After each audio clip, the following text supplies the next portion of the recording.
the Socioeconomic Rights and Accountability Project Group, SERAP, has joined other human rights groups to condemn and call for the release of a Nigerian student who goes by the name Aminu Muhammad for allegedly insulting Nigeria's First Lady Aisha Buhari in a tweet in June of 2022. Now, Aminu Adamu Muhammed was arrested on the 8th of November after reportedly tweeting in June that Nigeria's First Lady had gotten fatter by eating the masses' money. He tweeted this in Hausa. The 23-year-old was picked up on the campus of the Federal University Dutse in northern state of Jigawa. It is not clear what specific charges, if any, Aminu is being held under. Now, reports have it that his family and friends say that he was held incommunicado, subjected to severe beating, torture, and other forms of ill treatment. Since the time of his arrest, neither his family nor his lawyers have been able to reach him. Amnesty International has strongly condemned the arrest of Aminu via a post put out on social media platform Twitter. This is very interesting, and it's a very sad situation. We are still saying reportedly, but we're expecting that the First Lady will come and speak about this. Although, unfortunately, they are coming out to say, the police are saying that they're not aware of this. I saw a report where the police said they're not aware of any arrests being made. There is such a thing as defamation of character, and defamation of character is handled by taking a person to court, by bringing charges against them in court and bringing them for a court of competent jurisdiction, bringing proof that they defamed you. The defense to defamation is truth, right? If you can prove that they lied and what they're saying is not true, you have a case, and then they can be, sentenced. But it's an abuse of power. If confirmed, it's an abuse of power to find out that this person is being arrested because they quote-unquote defamed you, and then they're beating and then tortured. That's an abuse of power. 100%. But so here's the thing for me. There is, it's still back to the abuse of power conversation.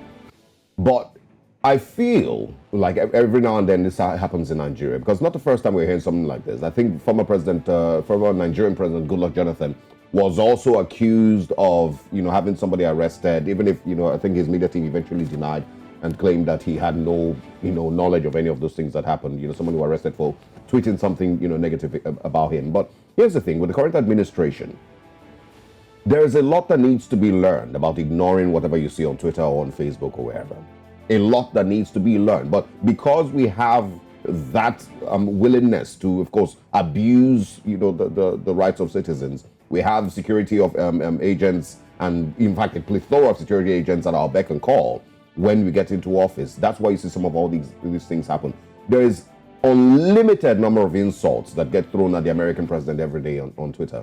There's an unlimited number. If you remember when the Queen died, there was no level of insults that the British monarchy did not receive that day, both from Africans and from Indians and from the Irish. Everyone had a field day saying all sorts, but it's Twitter, right? If there is a pure allegation that needs to be investigated, then maybe you can go as far as that. If you also remember, 2014, and I always remind people of this, 2014, 2015, in the build up to the elections that brought in the current government's power, there is absolutely nothing that wasn't said about former President Goodluck Jonathan and his wife. There were unprintable names that were used. There were allegations that were made by even current governors in Nigeria today on the same platform. I would think it was even in their time that they started making memes, social media memes. They were the butt of people's jokes. I remember that sometime in late 2020, I met a guy here in Lagos. He became popular in 2014 because he had held a goat on his neck. He took a picture with a goat on his neck and named the goat former President Goodluck Jonathan. If you remember that, it went viral. But those were the things that were allowed, as abusive as they were allowed in the build up to the elections, and nobody had a problem with it. The government then also saw these things. It's Twitter. So another angle would be also, are we then saying that it's okay for people to go on social media? No, it's not, but you can't fight everybody. Since this story broke, if you look across Twitter in the last 24 to 48 hours, there's been thousands of people that have said the same thing to the First Lady, and you're not going to arrest everybody.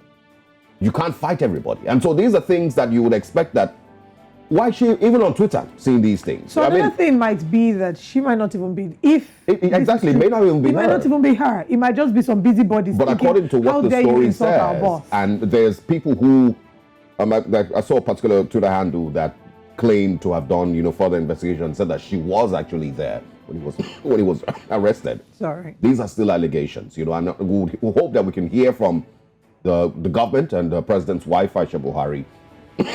Sorry about that. She will be open enough with Nigerians to share her side of the story. Well, it's very unfortunate. Where we, of course, will be looking forward to hearing Amnesty International. I mean, Amnesty International is following up on this. SERAP is following up on this. But to clear the air, it's very important that we have the wife of the president come out to speak about this and let us know, was she involved? Was she not involved? And this boy needs to be returned to his family. If there's a case against him, he should be taken to court. Absolutely. But this is the same Twitter that was banned by their government. So they banned Twitter? They'll tell you that this is why they banned Twitter, so that young right. don't have a right to come and insult their elders because they have a culture of respect, and this is blatant disrespect to your elders. I didn't know that they were that active on Twitter. The president's wife was that active on Twitter. Well, they've unbanned it, so it's no more a crime. But it's no more an offense, right? Moral of the story, for what I would always say is, it's just pure abuse of power. If this is confirmed, it is just pure abuse of power and nothing more. Like we say, these are just allegations. We will be following up with the story. We look forward to hearing from the side of the First Lady, because it has become a very important topical conversation around the country and around the continent.